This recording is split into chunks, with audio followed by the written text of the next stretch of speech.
வெறும் 4 குடும்பங்களுக்கு மட்டுமே இந்த சேவை செய்யும் பாக்கியம் இருக்கிறது என்று சொல்வார்கள். அதை பற்றி கொஞ்சம் விளக்கமாக சொல்கிறீர்களா? சுமார் கிபி முதலாம் நூற்றாண்டில்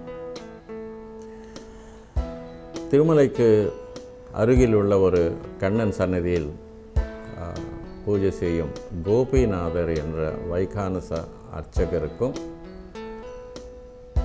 சமீபத்தில் இருக்கும் மற்றொரு கிராமத்தில் இருக்கும் ஒரு எடையர் யாதவருக்கும் பெருமாள் சொப்பனத்தில் வந்து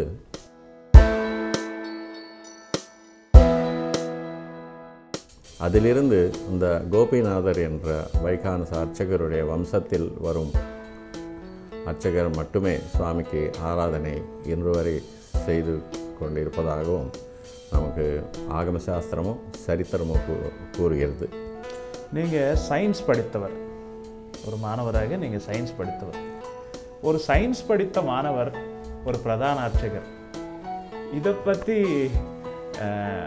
நீங்கள் என்ன சொல்லுவீங்க? பெருமாளுக்கு ஒரு ஆராய்ச்சியாளர் பூஜாரியாக வர வேண்டும் என்ற விருப்பம் இருந்ததோ என்னவோ என்னை மாலிகுலர் பயாலஜியில் பிஹெச்டி பண்ண வச்சு இங்கே அர்ச்சகராக அழைத்து கொண்டார் என்று என்னுடைய இந்த ஆராய்ச்சி செய்த ஒரு அனுபவம் மிகவும் அதிகமாக எனக்கு உபயோகப்படுகிறது. அதுதான் பெருமான் எனக்கு மற்ற அர்ச்சகர்களை விட எனக்கு கொடுத்த ஒரு மிகப்பெரிய அனுகிரகம். காலையில் கடவுள் பாலகராகவும், மத்தியானத்தில் இளையவனாகவும், சாயந்திரத்தில் ஒரு பூர்ண ஞானியாகவும் இருப்பார் என்று சொல்வார்கள். நீங்கள் நேரில் பார்க்கும் பாக்கியம் உங்களுக்கு மட்டுமே இருக்கிறது.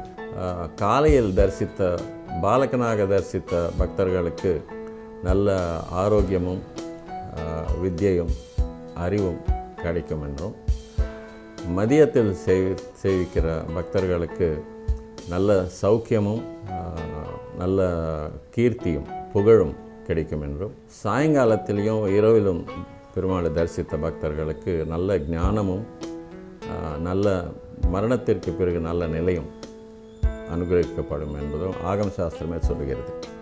ஒவ்வொரு பக்தரும் வரும்போது, ஒவ்வொரு பக்தரும் தங்களுடைய கோரிக்கைகள் கடவுள் முன்னால் வைக்கும்போது உங்களுக்கு அந்த இடத்தில் நடக்கும் சின்ன சின்ன மாற்றங்கள் கூட உணர முடியும். அதை பற்றி சொல்கிறீங்களா? வராக புராணத்தில் ஒரு இடத்தில் வைகுண்டத்திலிருந்து தான் தங்க விமானத்தில் வந்து பூமியில் அவதரித்த சமயத்தில் பிரம்மாதி தேவர்கள் எல்லாம், அப்பொழுது பகவான் எல்லாரையும் நலம் விசாரித்த பிறகு சொல்லுவார், நான் கலியுகம் முடியும் வரை இங்கே இருக்கிறேன்,